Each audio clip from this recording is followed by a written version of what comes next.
Lesson 74. Yo hablo. Well, our new word for this lesson is yo hablo.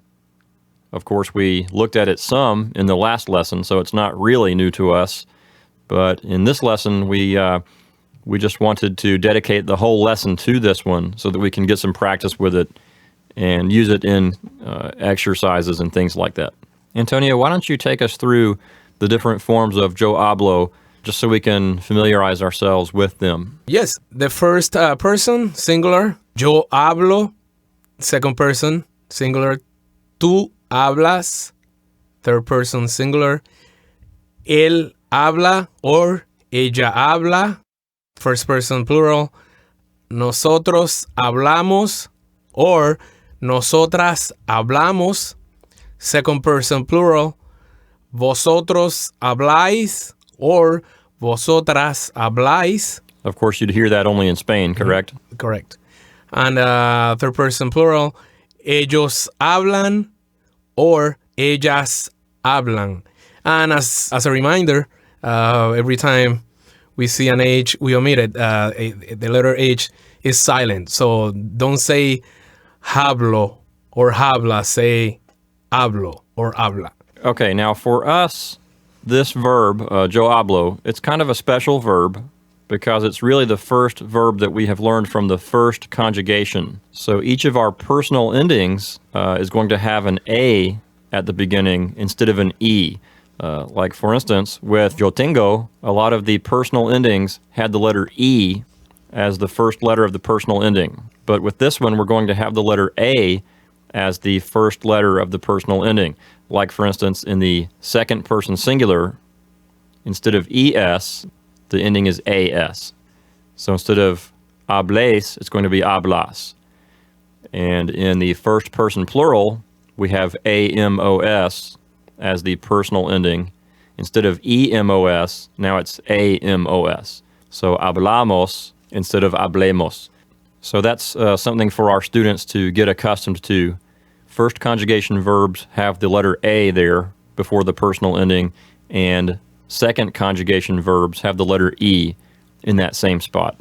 And we went into that in detail in the last lesson. Antonio, here at the bottom of page 85, we give them a couple of names of languages that they can say they speak. You know, the verb here is yo hablo, which means I speak. So we had to give them a few languages to speak, right? Like Inglés and Español. Yes, Inglés obviously means English. So I speak English. Yo hablo inglés. And as you can see, Inglés starts with lowercase I as opposed to capital I. In English, we use capital letters with names of languages, but in Spanish we don't.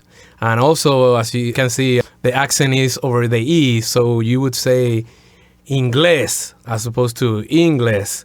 In English, we would say English. The accent would be in the first syllable. In Spanish, it would be the opposite. It would be in the second syllable, inglés. And español, that's the Spanish word for Spanish. So I speak Spanish. Yo hablo español. Again, lowercase e. The word español, which is the name of the language, starts with a lowercase letter as opposed to capital letter.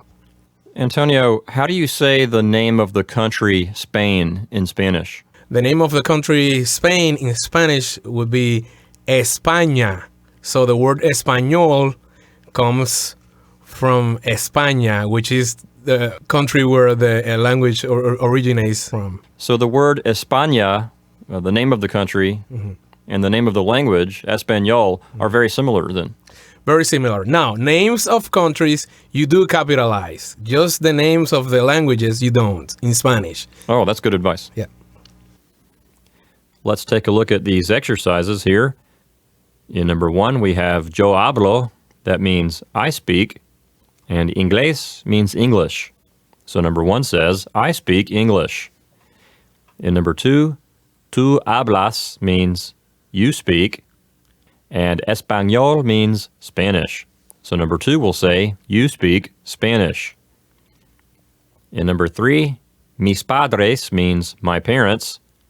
Generally, whenever you see the word padre in the plural, it means parents. The verb here is hablan. So mis padres hablan will say my parents speak. And then inglés means English. So number 3 will say my parents speak English. In number 4, nosotras hablamos means we speak. Español means Spanish. Y means and. También means also. And then inglés means English. So number 4 will say we speak Spanish and also English. In number 5, el perro means the dog. The verb here is tiene.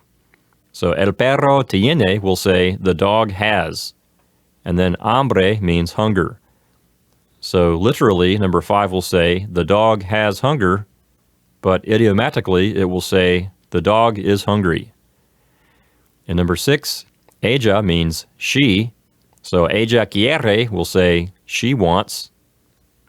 And then we have comida, which means food, and agua, which means water.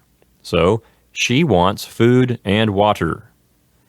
In number 7, los niños means the children.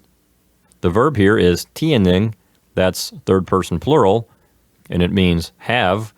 So los niños tienen will say the children have, and then hambre means hunger, and sed means thirst. So literally, number 7 will say the children have hunger and thirst. But as an idiom, it will say the children are hungry and thirsty. In number 8, el gato means the cat. De means of. La mujer means the woman. So what we have so far, el gato de la mujer will say the cat of the woman. Of course, this is showing possession, and a better way to translate it would be the woman's cat. The verb here is tiene, which means has. That's third person singular. And then hambre means hunger. So number 8 will say the woman's cat has hunger, or a better translation would be the woman's cat is hungry. In number 9, ella means she. The verb here is habla, which means speaks, but it's being negated by the word no.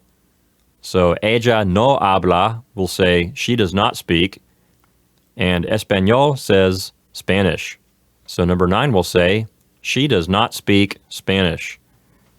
In number 10, nosotros tenemos means we have, and the word sed means thirst. So idiomatically that will say we are thirsty. Porque means because, and no tenemos means we do not have. Notice how it was unnecessary to repeat the pronoun nosotros. And then lastly, agua means water. So number 10 will say we are thirsty because we do not have water.